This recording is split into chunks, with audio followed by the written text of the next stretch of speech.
Welcome back to the HMA Interview Podcast. We are excited to have Junior World Champion Maya Nelson join us today for the 47th interview.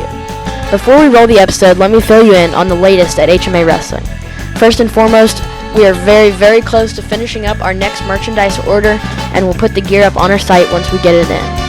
Also, our brand new Rockfin page is looking super clean, and we'd love it if you go check it out over at rockfin.com/HMA Wrestling. Alright, enough from me. Let's turn it over to Maya Nelson. All right, we are back for the 47th interview for Home Mat Advantage, joined today by Maya Nelson. Maya, how's it going today? It's going good. How are you? I'm doing fantastic. I'm really excited for this interview. I think I've been trying to get in touch with you for a while and get this interview set up. So I'm really, really excited to get going with this. Cool. So first of all, obviously this is a really, really weird time for you and for all wrestlers across the country. What has training been like for you this summer? Just take me back the last 2 months. What's a day in the life like for Maya Nelson? Well, actually, I recently had shoulder surgery. I got it in May 26th to be exact. So I've been actually healing from surgery. I tore my labrum last October. And was that just in practice? No, it was at U23 Worlds. It was in my repechage match. I shot in for a double, and then my shoulder came completely out the socket. It was very painful, and then I had to, take myself out of the rest of the tournament, which was unfortunate, but I knew that I was still trying to make an Olympic team.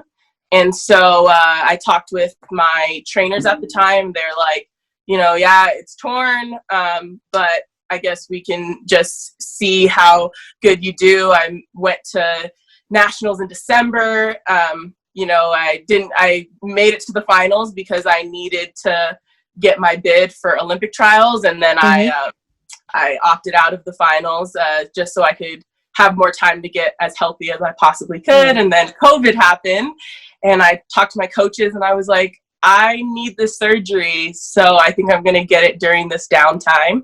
And that's when I got my surgery, and I've been healing ever since. So a day in the life for me is I'm still at the Olympic Training Center, and I usually go in for lifts at 9 a.m. And then after my 9 a.m. lift, I have rehab from about 10 to 11.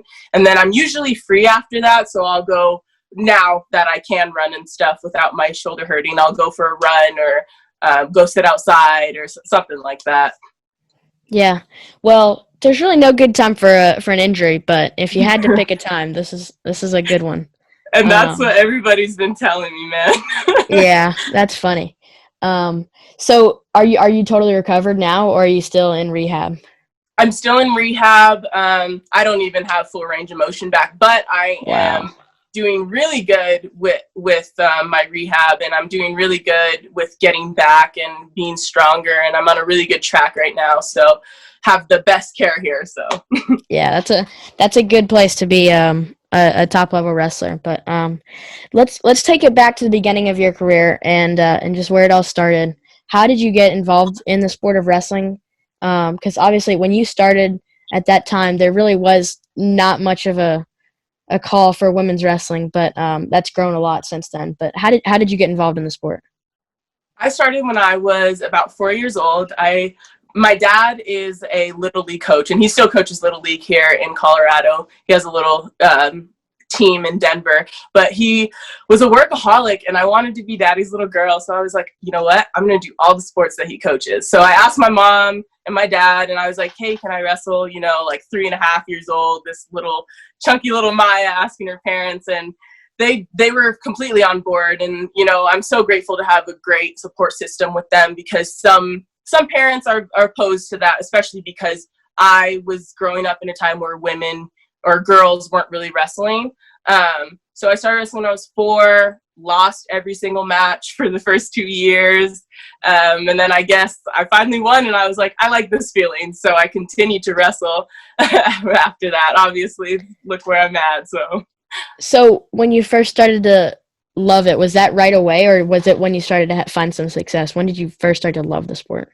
Man, I want to say that it was fate, because there's no other reason why a 4-year-old can go through 2 years of poundings and not quit, you know? So I want to say it's fate. It was love at first sight. And I don't know. I just was a strong kid, I guess, because I continued. And then when I did start winning, it was like, oh, this was that feeling I was chasing after, even though I had lost so many times and cried so many times by that point. So what do you think about it drew you in so much? Because obviously it was a weird position for you to be in. Not many girls really loved wrestling. What do you think about it did you like so much? I think it was the challenge for sure. I've always liked being challenged, and I think wrestling, like, it's a constant challenge. You know, it's never easy. Nothing is ever given to you.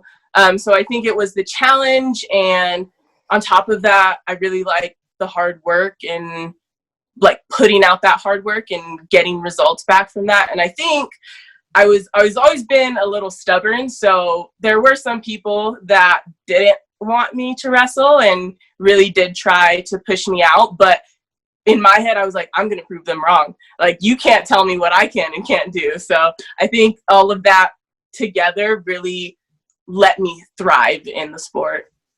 Yeah. So as you started to get older, were you starting to wrestle more girls, or was it pretty much when you were growing up, you just wrestled boys?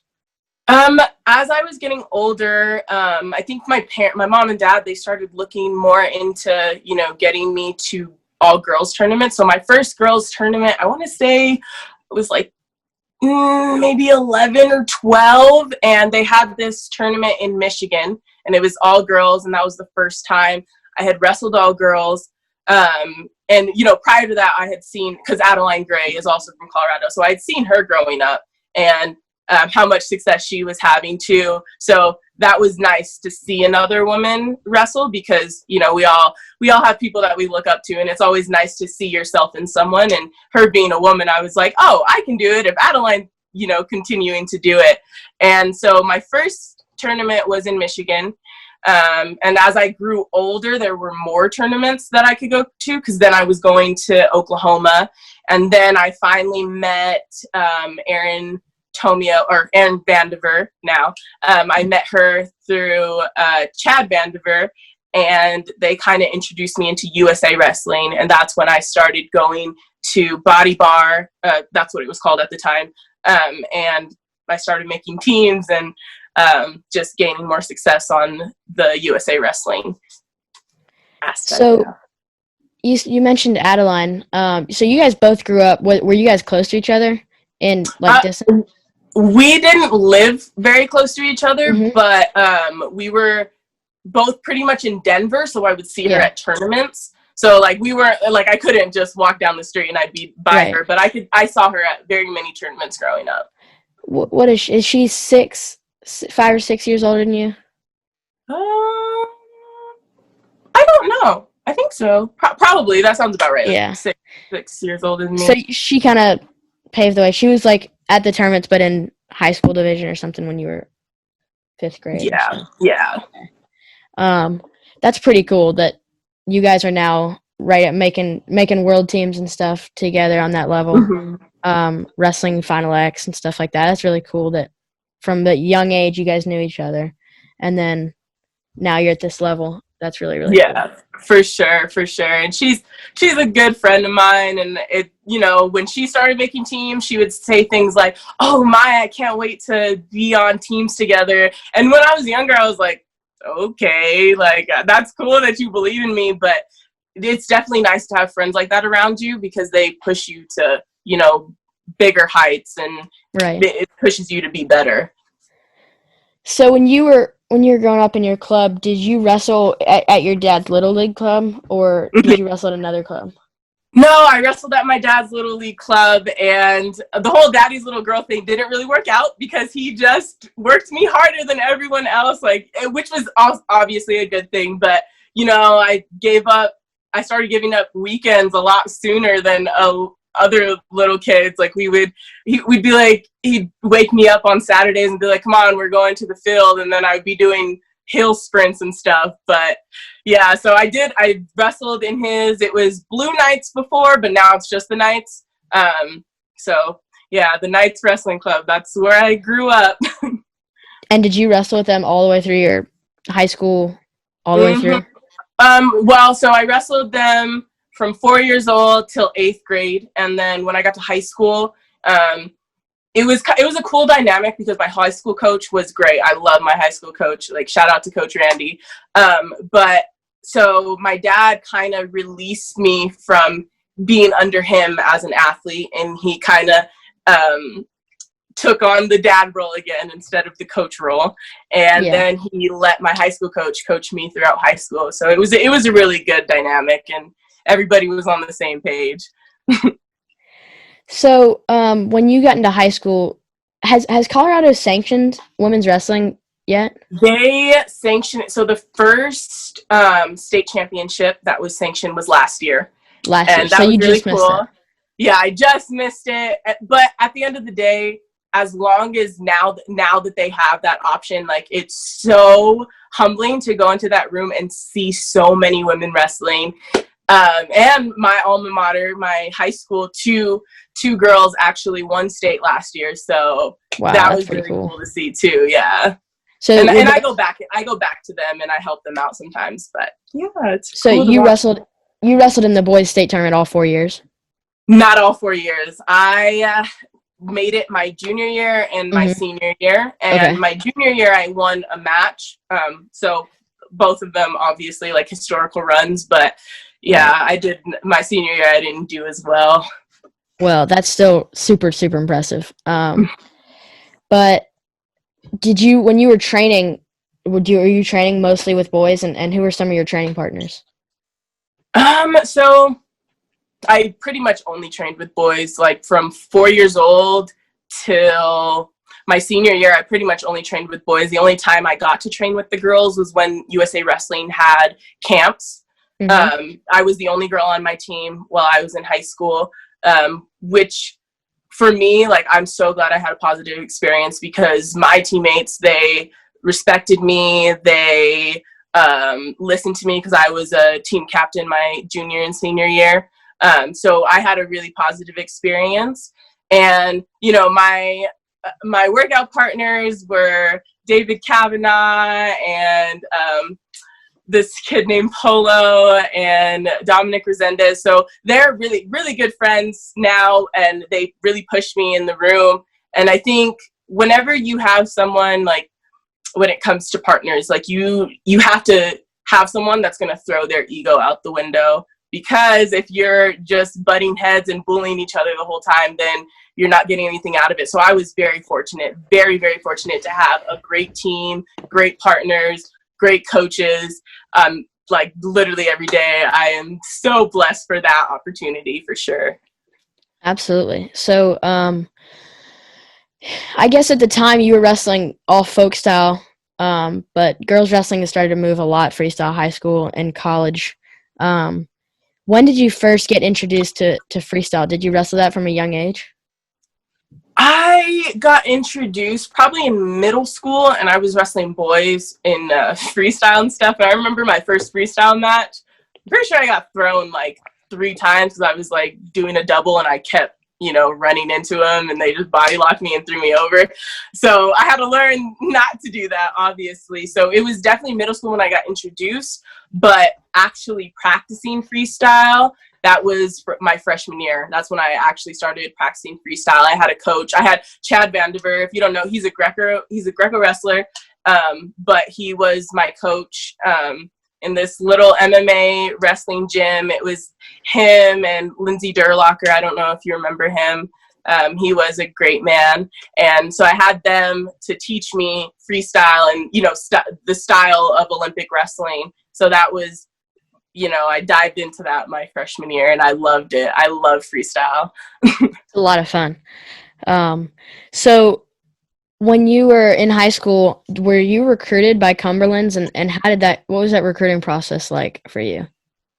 I was recruited by Cumberland's. I actually met the coach at a USA Wrestling camp, and he was there. And he talked to me, and he was like, "You're a very hard worker. I really like that. I think you'd be really good for the team." And at the time, I kind of like, I thought it was going to go a different way. I thought I was going to be recruited by a lot of schools, and I really wasn't. But two schools did actively recruit me, actively talk to me. And I actually went to visit both of them, and Cumberland seemed like a better fit.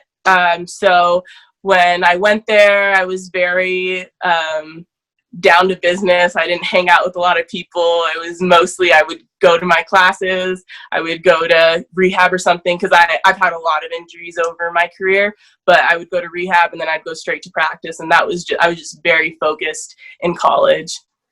So you knew you wanted to wrestle in college from early on, right? Yeah. I knew like college was already, my family, my mom and dad, they really pushed, like, you got to be in college, you got to get your degree. So I already knew I was going to college, and I knew wrestling was going to get me out of, the area that I grew up in. So I already knew that I was going to go to college for wrestling on a scholarship, because that was the only way I could afford any type of schooling. So. Yeah. So your first world team, you made the junior world team. What made you decide you wanted to compete in the junior world team trials? When did you first start thinking, hey, some of my goals are I want to be an Olympic champion, I want to be a world champion? When did that first start to cross your mind? Oh, man, I want to say when I first went to Pan Am's in, I think 2014. That was my first Pan Am's, and I won Pan Am's. It was in Brazil, and it was a really good experience for me. But I was like, this is what I want to do. Like, I really, really want to be an Olympic champion. And at that time, I've been wrestling for so many years, and I was like, this is the end all be all, like Olympic champion. You can't get any better than that. So I think, around 2014, when I went to Pan Am's, I was like, okay, well, this is what I want to do. I'm going to work hard for this. And then finally, I was always number two. I was losing to Becca Leathers. I was losing to Kayla Miracle. I was losing to Shia Allo, and I was always number two. And finally, 2016, I went there and I was like, you know what? No one's beating me. I'm tired of this. I'm not going to be beat. And I actually moved up a weight class. I was cutting down pretty hard to 58 for a while. And I moved up to 63 kilos because that was the weight class at the time. And I made the team, and I was like, okay. So finally, all this hard work is starting to pay off. First step, making the team. So what was the first trip you had? Was Pan Am's out of the country, or was that Yes. was that in the United States? No, it was, so the first trip I had was Pan Am's, and it was in Recife, Brazil. And then that same year, I also was able to do a tour. It was a double tour, and I got to go to Germany and Austria. So all of that, I love traveling. Like, when I was little, when they ask you what you want to be when you grow up, I used to always say a traveler, even though that's not a job, but that's what I wanted to be. So when I had the opportunity to travel and do something that I love, like wrestling, I was like, oh, this is definitely what I was shooting for when I was, a little girl, telling people what I wanted to be when I grew up. I bet that was really fun for you. How old were you at the time when you first went to Pan Am's? Ooh, man, 2014. That's like junior year of high school. About 17. 16. I was young when I was in high school. I skipped kindergarten and I just went like straight to first grade. So yeah, I was a little young. So 16, I believe. 16. Maybe 17. Yeah. That'd be a really fun trip for 16. And how did you do at Pan Am's? I won. Year? Yeah, that makes it a lot more fun, doesn't it? I won, and it was, like I said, it was a great experience. I was just like, oh man, like at first I was nervous because I feel like a lot of times, a lot of young wrestlers, they put a lot of pressure on, like, oh, this girl is from a different country. Like, I don't know what she's going to do, but you kind of just, if you just get that out of your brain, you're like, wrestling is wrestling. There's nothing they're going to do that you have not seen before. So once I got that out of my head, I just went out there and I was just wrecking shop. I think I teched everybody through the finals. So that was a lot of fun. Yeah, I bet. So what was it like when you first got on campus at Cumberland? Was the training different than what you were used to in high school, or was it different when you were wrestling just all girls? What was that environment like when you first got there? It was, first off, it was very cool. Like, I loved my teammates, and to this day I'll call them and, check up on them. It was really cool because I had always been on a men's team, and I was always the minority, and like they all always did respect me, but it's just a different setting when you're around other girls, and girls just wrestle differently as well. They're a lot more flexible, their hips are a lot more stronger, so that was just totally different aspect. And I think for me also, I think when I went to college, I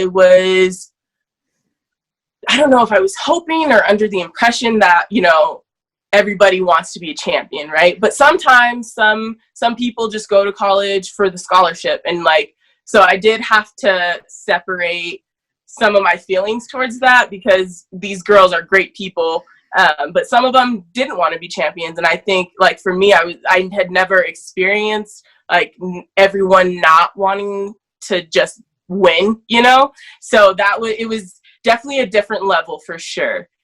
Mm-hmm. That makes sense. So was it harder? Was the training more rigorous, or was it about what you were used to? I wouldn't say it was harder. My high school coach was, to this day, he's still crazy, but my high school coach used to work us so hard. So it definitely was not harder. And I, had a lot of experience putting myself in situations that were uncomfortable. So when I did get to this college program, it was a really easy transition because I knew what I had to do to be the best. And so I did a lot of workouts on my own.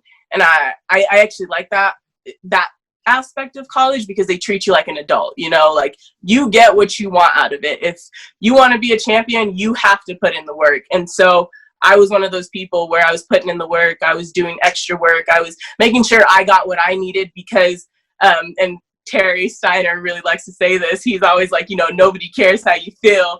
And it's definitely true when you start becoming an adult, you're like, oh, okay, I need to do this on my own if I really want this. So yeah, going in with that mindset, I did pretty well. That makes sense. So what was your college wrestling career like? Were you successful like you wanted to be? And then when did you start looking forward to moving out to the Olympic Training Center and starting to focus back on international wrestling? So I was very successful. I went undefeated the whole time I was in college. Unfortunately, I suffered some injuries, so I never went to. It was WCWA Nationals when I was in college, and I never went because the first time. You never went to it? No, first year, my freshman year, I actually got injured at the Dave Schultz tournament, and I was very close to tearing my. It's a muscle in my thigh. I can't. I was very close to tearing something in my thigh. And that was 2 weeks before nationals.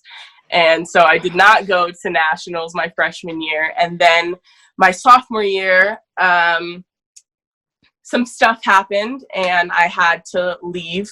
And that was in January of my sophomore year. So we were, just trying to peak for nationals, and some things happened, and I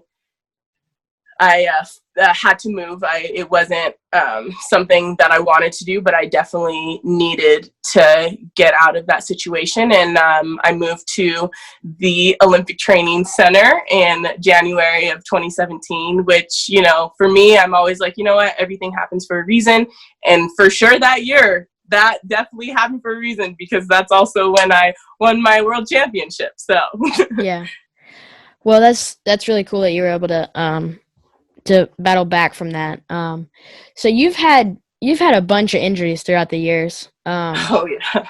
What is your process like fighting through that? Because a lot of people really don't know how to handle injuries and aren't used to getting them. But obviously you've been someone who's very experienced with that. And I'm sure that's been super hard for you. So how have you been able to battle with that and be able to overcome it?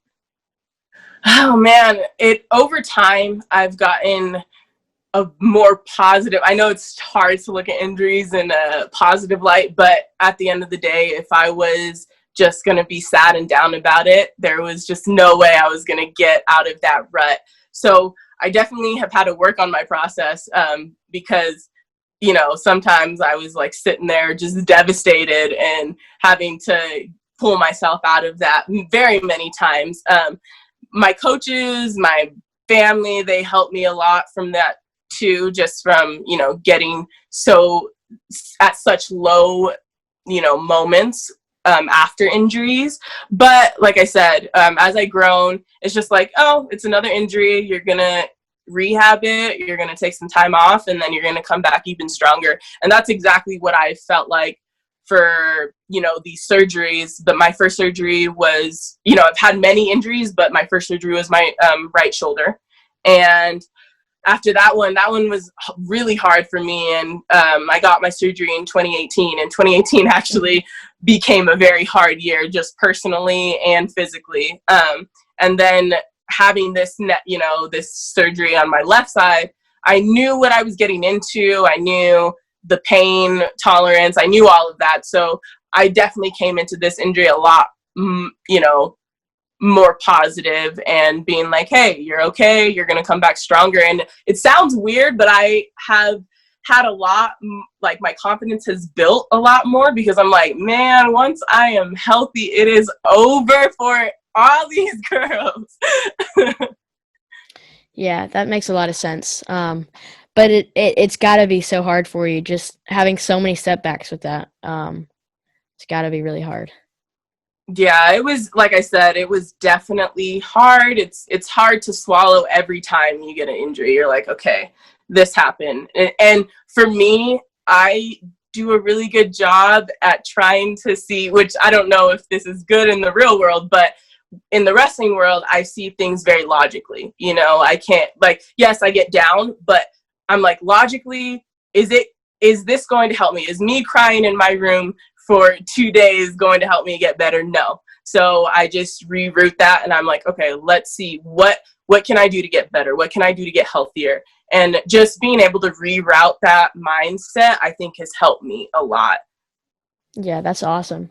And I'm sure being in the environment too, being in Colorado Springs, where basically, I've heard a lot of people talk about it. If you're wrestling in an RTC or something, there's a whole college campus there. There's a lot of things to do. But in Colorado Springs at the Olympic Training Center, it's all wrestling, and you're there for wrestling. And that's pretty much it. So I'm sure being injured and having everybody surrounding you, going to practice every day, being committed to chasing their goals, and you have to kind of sit back and watch, it's got to be really, really hard.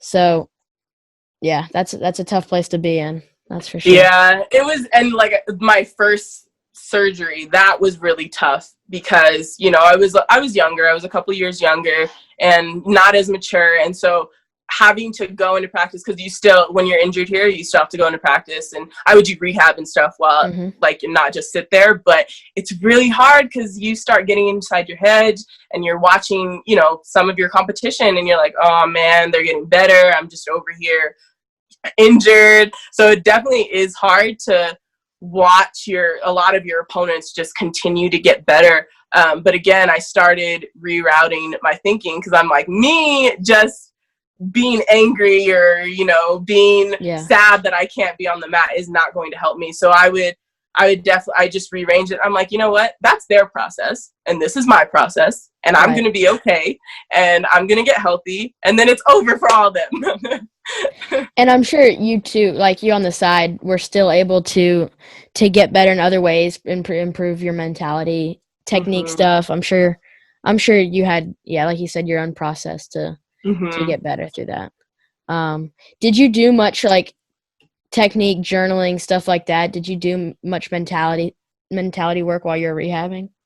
Yes, I actually started watching film, which is something I was not good at growing up, because it always made me really anxious to watch film. But when you're on the treadmill, or like me, I was always on the Stairmaster, because it made me work out even harder. I would wouldn't want to just do nothing or watch nothing. So I started watching film. I started journaling even more because like I said, I started rerouting that thought process. I'm like, okay, I can't get better on the mat, but if I watch film, if I start, implementing these techniques that they teach us for, sports psych, maybe I can get the upper edge on, my competition or anything like that. So definitely helped me in other areas, because before, I'm telling you, Aaron used to be like, Maya, you need to watch film. And I'd be like, no, absolutely not. I'm not doing it. So definitely helped me and made me more mature in that aspect. That's funny. I absolutely love watching film. I love watching wrestling. But did you watch with like your opponents, or did you watch other wrestlers to learn from, or did you just watch your opponents?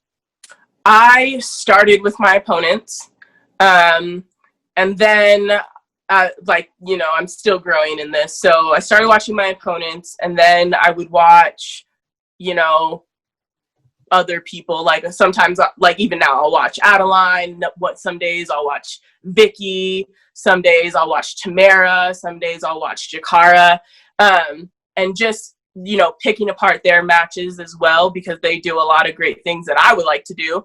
And then I'm still trying to work on this part. Then I started watching film on myself and have to pick myself apart and, see the mistakes where I'm at, for me, that makes me a little anxious because I'm so hypercritical of myself. So I'm definitely intertwining that more into it, but it's definitely, like I said, a growing process for me. That's the hardest part for sure. So you talked about journaling. What did you journal? Did you journal twice a day, like morning and night? What did your journal look like for wrestling? For wrestling, I would just journal actually during practices, because especially when I was injured, I would just do it during practices. I would be watching, the girls wrestle, and I'd see something that I liked, or I saw something that, was a mistake, and something that I knew that I did in matches that I needed to change. But being very observant with the people around me and the surroundings that I had. And then when I would start to get more into wrestling after injuries, I would start journaling how I felt during something, or because sometimes I get frustrated and then I have to, just take it back, look at my journal. And then I also journal, what I want to get done in a practice, because I like to be very intentional in practices, especially because I've had so many injuries. Being very intentional when I get on the mat actually helps my wrestling and make sure that I'm not just tiring my body out for no reason. Right. Yeah, I really like that. I've recently started journaling for my wrestling, and I'm just trying to get a hold on what I should be writing down. I'm starting to get a little bit more comfortable with it, but there's a lot there, that's for sure.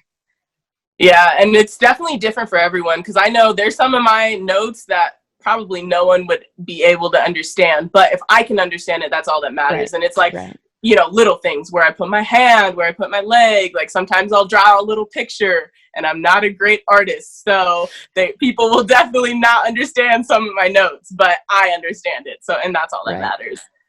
Yeah, that makes sense. So I'm also sure, like, being in that environment of all the Team USA girls in Colorado Springs, because like for men's wrestling, there's a lot more RTC involvement. Like not nearly the amount of men are there compared to the women, like the top level athletes.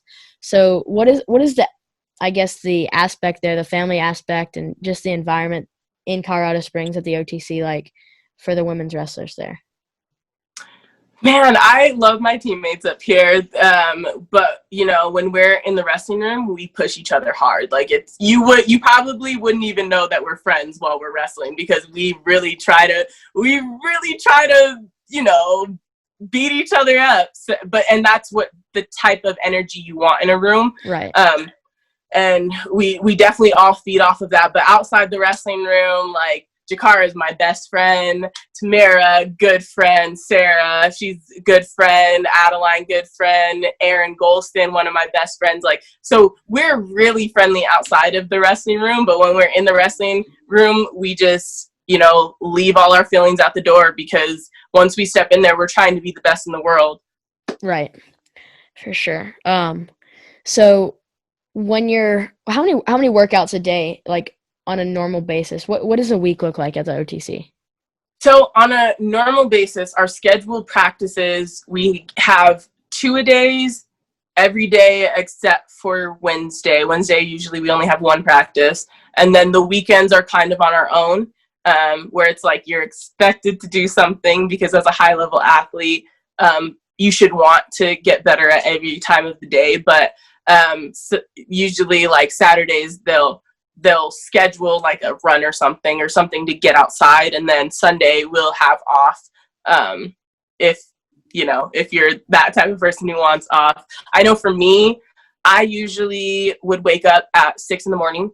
and I would get like some breakfast in me, and then I would go for a run, and then by 9 we would have mat practice. And then in the middle of the day, I would go to sports med and do rehab, anything that I needed for my body to feel good, and fit in lunch sometime during the middle of the day. And then we have like a 3 o'clock or 4 o'clock, depending on our scheduling, mat practice or a lift, depending on our scheduling as well. Right.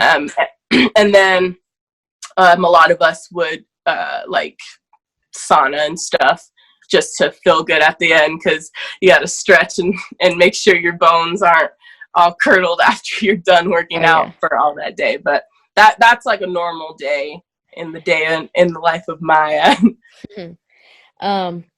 So how are you able to get on the mat right now, or are you still off in rehab right now? I'm not able to get on the mat. I probably won't even be on the mat until sometime next year. Just because I don't want to go back too soon and rip this shoulder up again. That is probably worse than getting injured the first time. Yeah, that would not be good. So once you get back, obviously that'll probably time really well that you have your good rest period, and then you'll get right up to peak for the Olympics.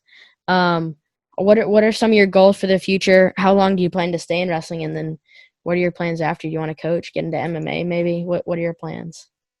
I am a very free spirit, so I'm very much like go with the flow. So after wrestling, I'm just going to see where life takes me. But definitely in wrestling, I have committed to another 4 years after this Olympic cycle. I've talked to my coaches, Ike Anderson, and so we are agreed that I am committed to another 4 years, which is nice. And then, Olympic title, that's definitely number one on the list. After that, I don't know, if the wind blows me towards MMA, cool. If it blows me towards coaching, that'd be cool too. But like I said, I'm really go with the flow. I'm very chill, down to earth. I'm like, you know what? I'm going to be okay, and life's going to take me in the direction that I'm supposed to go. Right. Yeah. So, but the coaching opportunities, I'm hoping, will start opening up for women. Yeah, that would be awesome. Like, Helen got hired at the Maryland RTC recently. Mm-hmm. And I'm really, I have high hopes for D1 wrestling at the women's level. That would be fantastic, and we're pushing that very hard. And I think we're getting close. And hopefully in the next 5 or so years, it can start to get established. Yeah. How do you see that going about, and how would you like to involve yourself in the NCAA women's wrestling? I actually have not had much thought to it. When you're an athlete, you have to be very selfish. So I haven't really thought much about it. Am I happy? Whenever we get news about it, I'm ecstatic, because those were opportunities I would have loved to have while I was growing up. So whenever I see NCAA emerging sports, I'm like, yes. Whenever I see people like beautiful Helen Morales out there, being a coach, I'm like, this is amazing.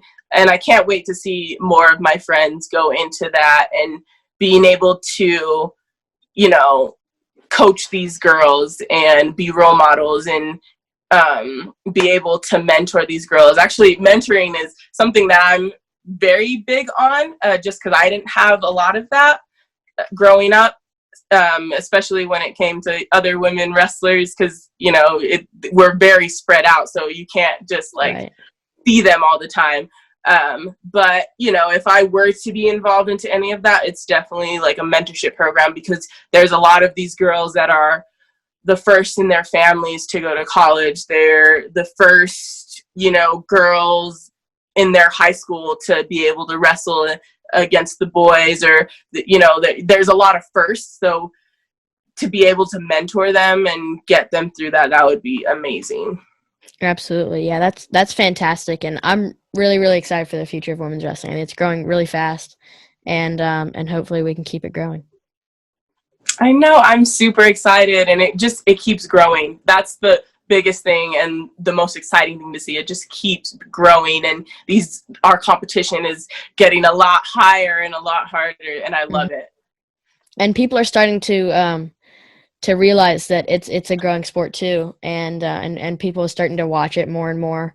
And I think as we start to push it more, people will accept it, and that's kind of what we need right now is the whole community to accept it. For sure. And I think a lot, like with me growing up, and my message has always been, I am for equality across the board. You know, like most of these girls, they just want to be wrestlers, and they just want to be able to wrestle and not have to worry about all of these battles that, you know, me and my friends are fighting every day. And, you know, maybe one day we can get there, and I know we're definitely growing and going towards that. But let me tell you, it's a little exhausting having to fight 3 different battles on top of fighting this woman. Right. But we're getting there. We're definitely getting there. Yeah. And I'm very excited. I think there's a lot to look forward to for this sport. For sure. All right, Maya. Well, that's about all I have for you. Do you have anything else that's on your mind? Anything else you'd like to say before we leave? I don't really have anything to say. Sanctioned girls wrestling throughout all of the nation, man. Oh yeah. Well, I appreciate your time. I appreciate you coming on. I really enjoyed the interview. Thank you so much. Absolutely. All right, until next time.